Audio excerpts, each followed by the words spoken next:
Hi friends, I am Ankit and today I will show you how to find saved contacts in Gmail. Friends, if you want to see all the saved contacts on your Google account, then you simply need to open web browser in your mobile phone.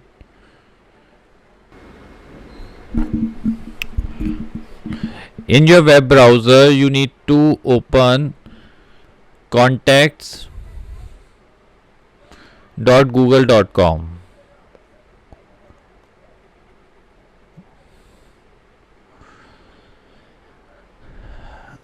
Here it will ask you to log into your Gmail account. In my case, I have already logged in this browser. Now click on stay on web. Now here you can see all the contacts saved by you in your Google account.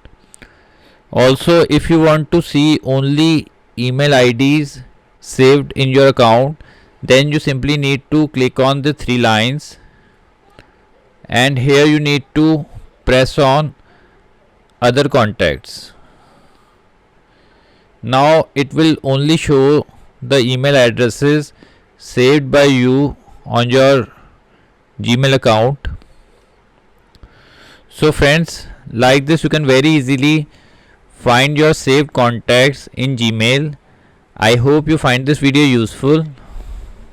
If you like the video, then press on like button and don't forget to subscribe our channel and press on bell icon to receive email notifications free of cost.